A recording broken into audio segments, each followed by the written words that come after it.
உறவுகள் அனைவருக்கும் வணக்கம். நான் உங்கள் சமூக வெளிகள் ஜோயல் பேசுகிறேன்.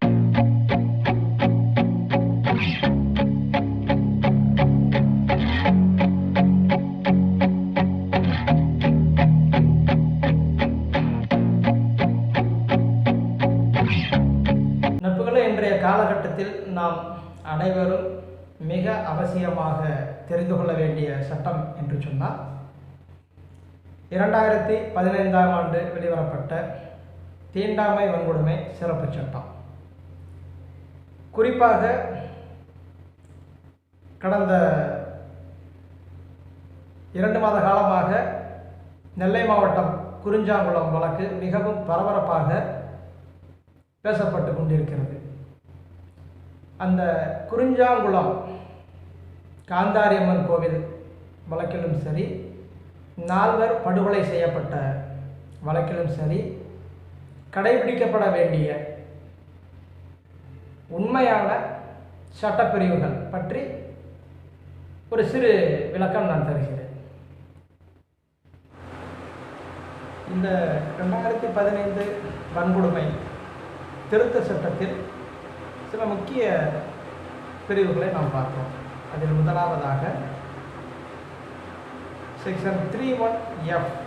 இந்த 31F என்ன சொல்லுது அப்படின்னு கேட்டிங்கன்னா, பட்டியல் சமூகத்தார் பயன்பாட்டில் தான் இந்த நிலம் இருந்துச்சு அப்படின்னு நம்ம அறிந்தாலும் சரி, இல்லை இவங்ககிட்ட தான் அது உறுதியாக இருக்குது, இப்போ வர இருக்குது அப்படின்னு அது உறுதிப்படுத்தப்பட்டாலும் சரி, இதை அந்த பட்டியல் சமூகம் அல்லாத சாதி இந்துக்கள் அவங்க கையகப்படுத்துகிறாங்க அப்படின்னா இந்த பிரிவு 31F படி அது தீண்டாமை வன்கொடுமை குற்றமே. இந்த பிரிவில் தான் அவங்க மேலே வழக்கு பதிவாகப்பட வேண்டும்.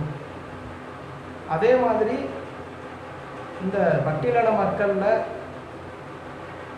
அவங்களுடைய பயன்பாட்டில் இருக்கிற நிலம் அது வனத்துறைக்கு சொந்தமானதாக இருந்தாலுமே கூட இவங்க பயன்பாட்டில் தான் இருக்குது அப்படின்னு தெரிஞ்சாலும் சரி, அது உறுதிப்படுத்தப்பட்டாலும் சரி, அது வனத்துறைக்கு சொந்தமான இடமாக இருந்தாலும் இந்த பட்டியல் சாதி அல்லாத சாதி இந்துக்கள் அதில் தடை ஏற்படுத்த முடியாது. அப்படி ஏற்படுத்த முற்பட்டால் அது சட்டப்படி குற்றமே. அதுலேயும் தெளிவாக இன்னொரு பாயிண்ட் என்ன சொல்லுது அப்படின்னா, ஆவணங்களை பொய்யாக தயார் செய்து தனக்கு மாற்றம் செய்து கொள்வதாகத்தான் பொருள்படும் இந்த சாதி இந்துக்கள். என் பேரில் பட்டா இருக்குது, நான் பத்திரம் வச்சுருக்கேன், இது வனத்துறைக்கு சொந்தமானது இல்லை, இது பட்டியல் சமூகத்துக்கான சொந்த இடம் கிடையாது, நான் இதில் பட்டா வச்சுருக்கிறேன், பத்திரம் வச்சுருக்கிறேன், என் பூர்வீக சொத்துன்னு சொன்னாலுமே கூட தீண்டாமை வன்கொடுமை சிறப்பு சட்டத்தின்படி அது செல்லாது. அது பொய்யாக ஆவணங்களை தயார் செய்து அந்த நிலத்தை அவர் அபகரித்ததாகவே கருதப்படும். அடுத்தபடியாக 31ZA. இந்த 31ZA அதுலேயும் உட்பிரிவு ஏ என்ன சொல்லுதுன்னு கேட்டிங்கன்னா, பட்டியல் சமூகத்தை சார்ந்தவர்களுடைய பொது சொத்து,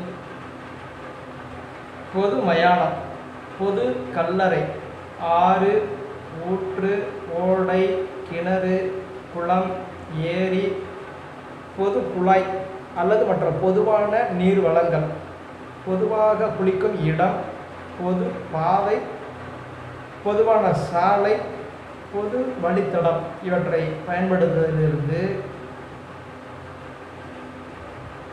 அதில் இன்னொன்று சொல்லுது பாருங்க. அதே 31ZA(C) என்ன சொல்லுதுன்னா, பொதுவான பயன்பாட்டுக்குரிய தம் சமயம் சார்ந்த பொது வழிபாட்டு தலங்களுக்குள் நுழைவதிலிருந்து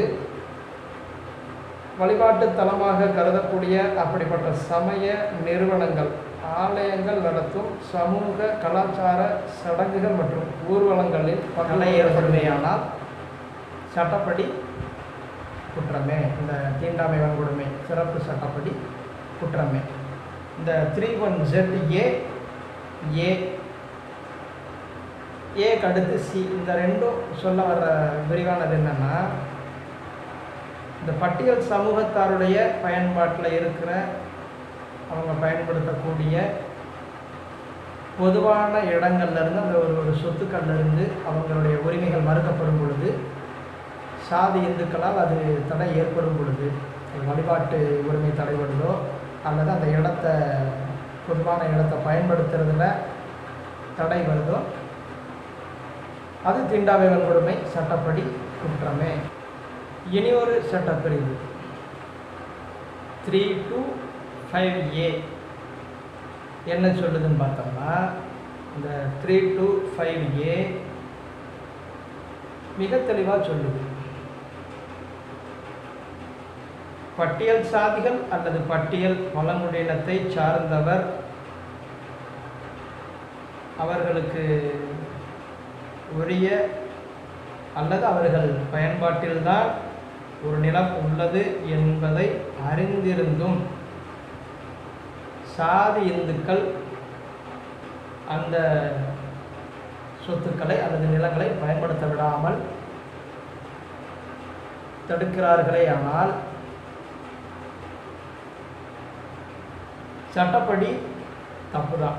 அதில் என்ன சொல்லுதுன்னா, அவருக்கு உரிய சொத்து தான் அப்படின்னு வாய்வழிவாக அறிஞ்சாலும் சரி, இல்லை இது இவங்க தான் அப்படி இவங்க தான் அப்படின்னு உறுதியாக தெரிஞ்சாலுமே, இவங்களுக்கு தான் இருக்கலாம்னு சந்தேகப்பட்டாலும் சரி, இல்லை இது இவங்க சொத்து தான், அந்த பட்டியல் சமூகத்தார் சொத்து தான் அப்படின்னு உறுதியாக தெரிஞ்சிட்டாலும் சரி, அதுக்கான ஆவண ஆதாரங்கள் இருந்தால் இல்லைனாலும் கூட இந்த சொத்து பட்டியல் சமூகத்தாருக்குரிய சொத்து தான்.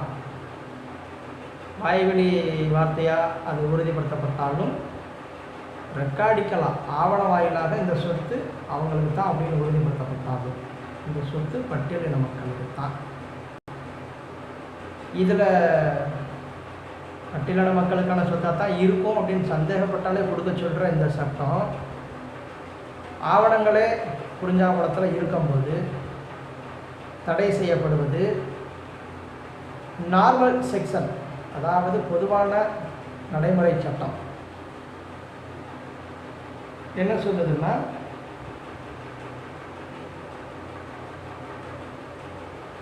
டூ செவன்ட்டி என்ன சொல்லுதுன்னா, ஒரு பொது ஊழியர், இந்த பொது ஊழியர்னா அரசு அதிகாரி, அதாவது காவலர்னு கூட வச்சுக்கலாம், அல்லது இந்த காந்தாரி அம்மன் கோவில் நில சம்பந்தப்பட்ட விஷயங்களில் தலையிடக்கூடிய அத்தனை அரசு அதிகாரிகளும் பொது ஊழியர் தான், அரசு அதிகாரிகள் பொது ஊழியர் தான். அது என்ன சொல்லுதுன்னா, இந்த 270 பொது ஊழியர் பிறரை சட்டப்பூர்வமான தண்டனையிலிருந்து காப்பாற்ற வேண்டும் அல்லது சட்டப்படி கைப்பற்ற வேண்டிய சொத்தை கைப்பற்றாமல் விட வேண்டும் என்ற உள்நோக்கத்துடன் சட்டத்தில் குறிப்பிட்டுள்ளதை செய்யாமல் மீறுவது. அப்போ இதை இந்த நாயுடு சமுதாயம் செய்தா அதிகாரிகளையும் இந்த வழக்கில் மாட்டிக்கிறாமல் காப்பாற்றி விடணும், அதே நேரத்தில் அந்த சொத்தையும் விட்டுறக்கூடாது. இது அவங்க சொத்து தான், பட்டியல் சமூகத்தார் சொத்து தான் அப்படின்னு தெரிஞ்சிருந்தோம், அதிகாரிகளையும் காப்பாற்றணும், இந்த பட்டியல் மக்களுக்கு அந்த சொத்தை விட்டுறவும் கூடாது அப்படின்னு மறைமுகமாகவும் நேரடியாகவும் உங்களால் நடக்குதா?